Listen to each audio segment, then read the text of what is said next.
Hey everyone and welcome to the channel. Small boring bars kinda scare me. They flex, and I've never had much luck keeping them quiet. The flex I can't do much about, but I do have something to try and see if we can reduce all that vibration, and hopefully reduce the chatter a little.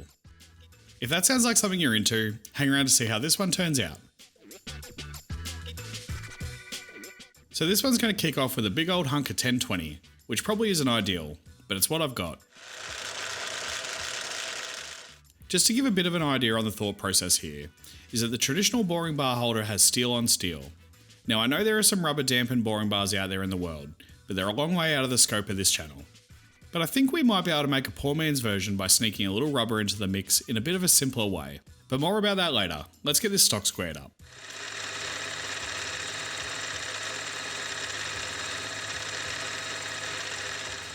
I recently installed a power feed on my mill, and the lift in my surface finish game, even from this little face mill, is night and day. If it's something that you're on the fence about, don't wait.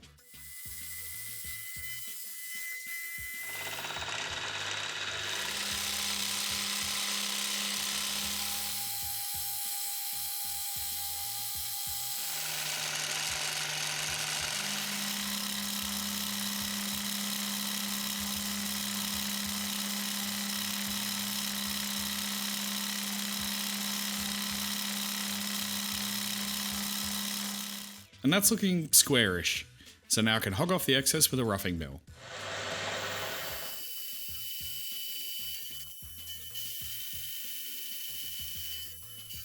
The part I'm working on here will become the holder for the boring bar sleeves, and it's a little chunky, but I do want to maintain as much mass as possible without being too excessive.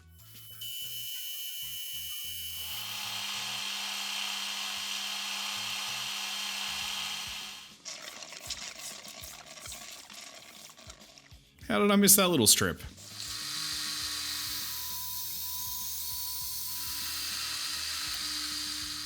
Now I can jump back in with a fly cutter and clean up all those faces to some sort of acceptable surface finish.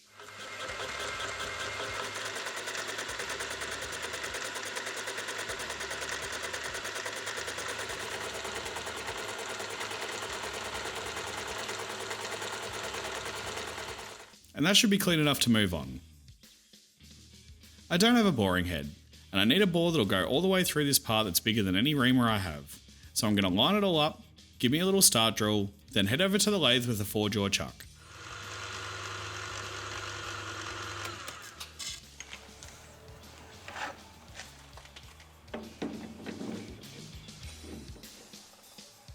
I'm drilling this one pretty off center in the hope that I should have enough room for the dovetail that will sit into the quick change tool holder, but also plenty of room for the boring bar sleeve. Using the guide hole to line me up a bit off center, I'll get this thing pilot drilled for a boring bar.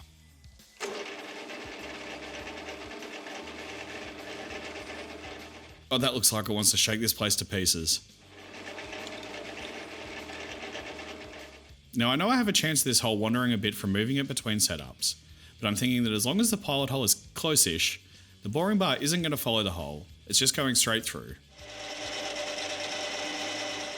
And under 500 RPM, this thing is crazy unbalanced. But I'll take my time, working nice and slow until I can get up into a bit higher speed.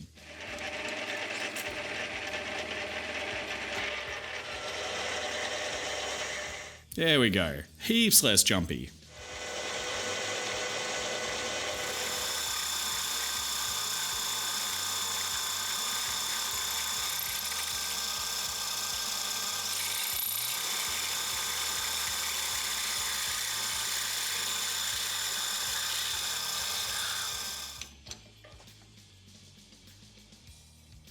But let's see how we did.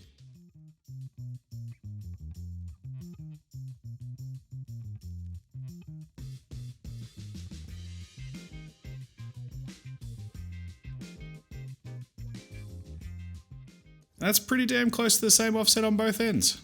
I'll take it. Alrighty, next operation. Back to the mill to start on this dovetail. I'll hog out the excess with a roughing mill to make life a bit easier on the dovetail cutter. I haven't been too crazy on measuring anything here for the dovetail. I've just taken some guides from the holders that I have that I know work and trying to repeat them the best I can.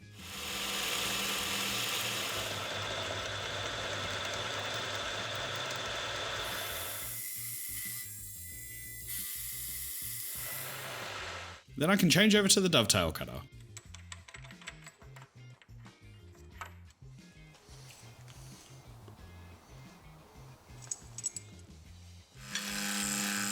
I'll just take little bites and keep moving along until I reach my width.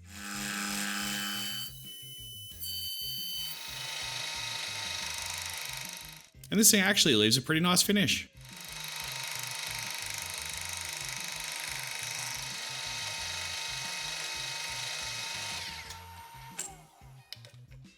And that looks pretty good.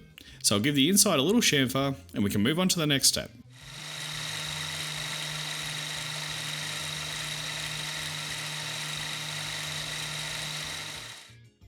So I want to knock down these corners pretty heavily, as I don't think I'll need a heap of mass on the outside edges.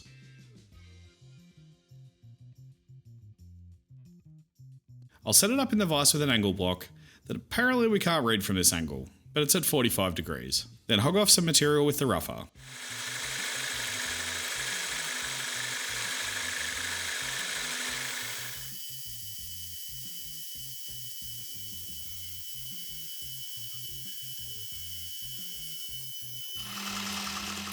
And clean it up with the fly cutter.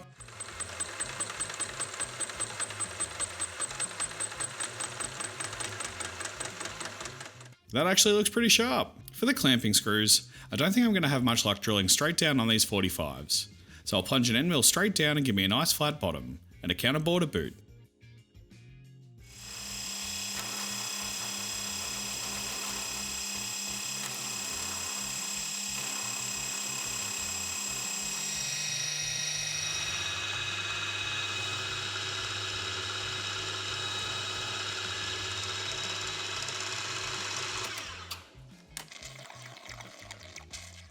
Then they can all get spot drilled.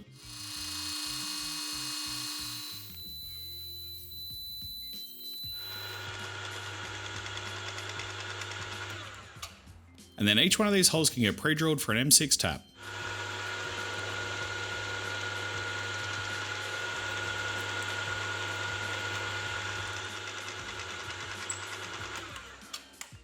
Then I'll run the tap through all the holes and jump over to a clearance drill bit for the top half of the bolts. And this should make a little more sense in just a sec.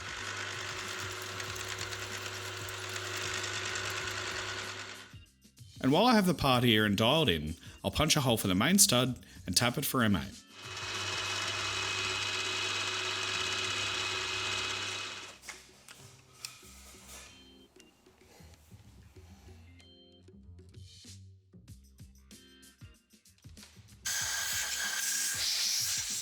Okie dokie, so it's time to make the clamping action happen.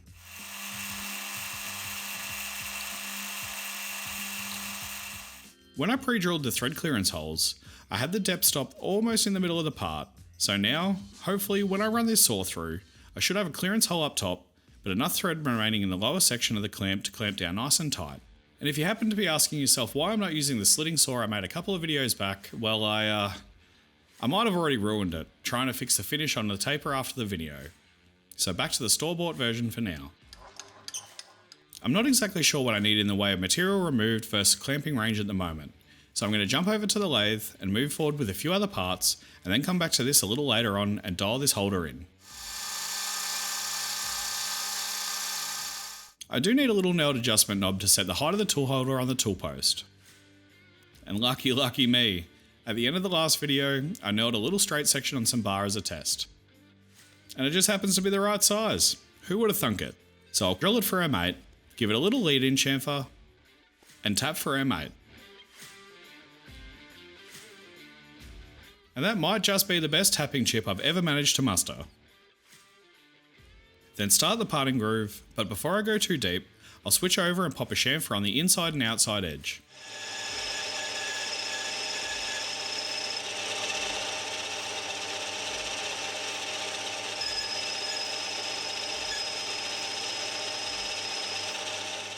Then part it all the way through.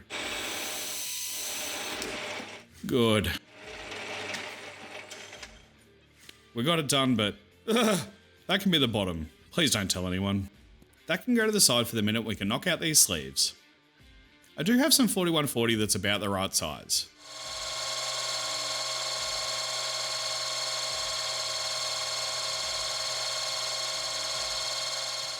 I never seem to have much luck on 4140 with chip control, but it still leaves a slick finish.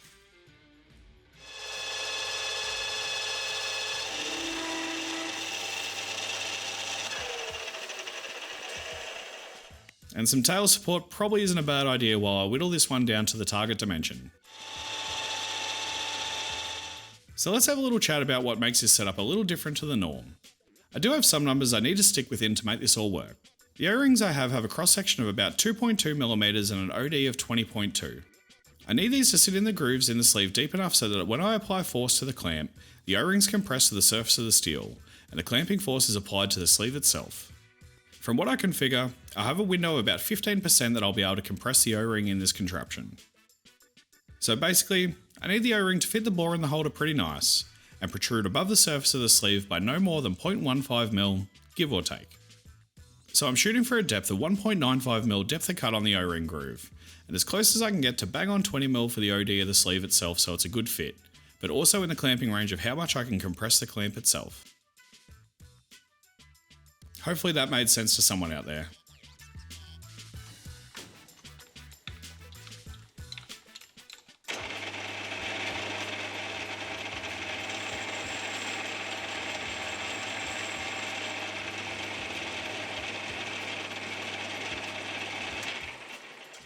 And while I was gabbering away, it looks like this is ready to part off. Surely this has to go smoothly.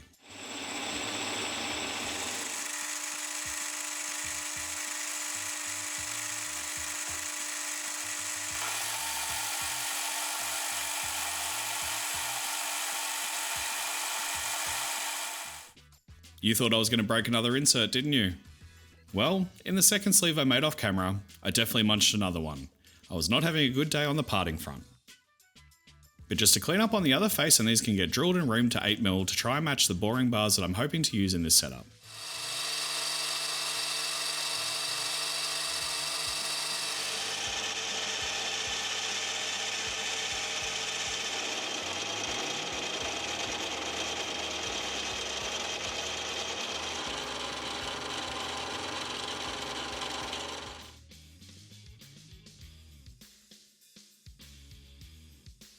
And that feels about right with very little play. So another chamfer on this part and it's done.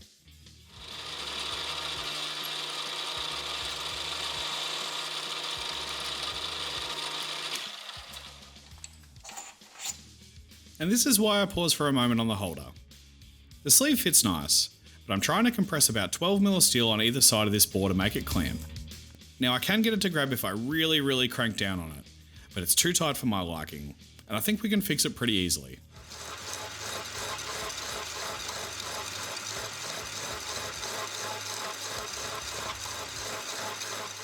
With an extra little slot on top, I can get this to cinch up with one bolt. Well, if I do it up properly.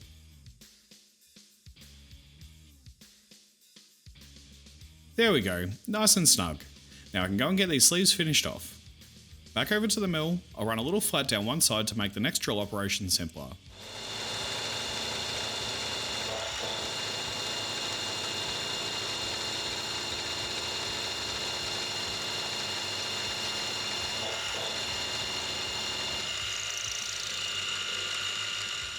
And then drop down an extra little step that's going to make a little spot that I can lock this in a vise while taking the bars in and out.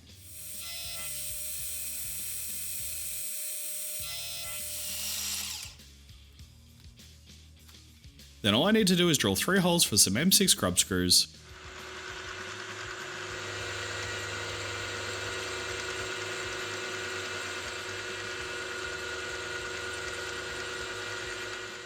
give them a little lead in, then power feed away from the quill, because I can do that now, and get these holes tapped.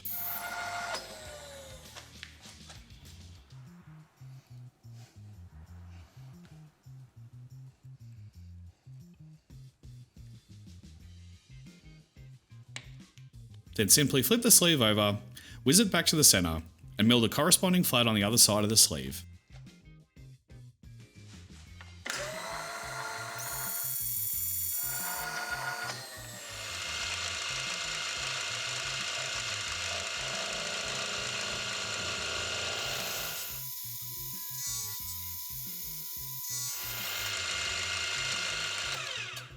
And that's all the parts made. So let's pop over to the bench to see how it all comes together. Starting with the sleeves, I'll slip the O-rings in and make sure they're nicely seated. And here you can see they barely protrude above the surface of the sleeve, definitely in that compression range. Then I'll start the grub screws and get the boring bar in and locked down nice and tight.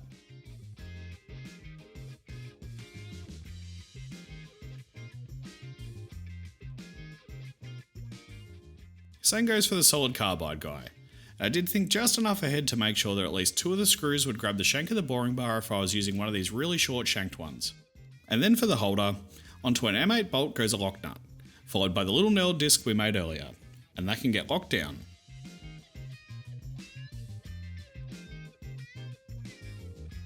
In go the clamp bolts.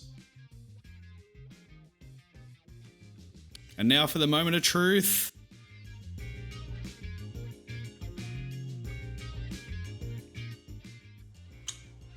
And that fits pretty Mickey Mouse. But this is all just talk. Let's see if it actually does what it's supposed to do.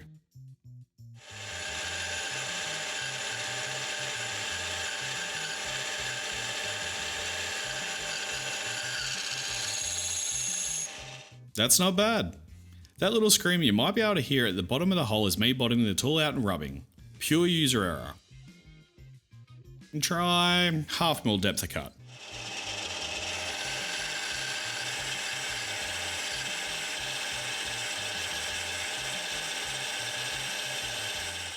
These are only little baby inserts. I don't really know how deep I can efficiently cut with them. If I'm being honest, boring isn't really my strong suit.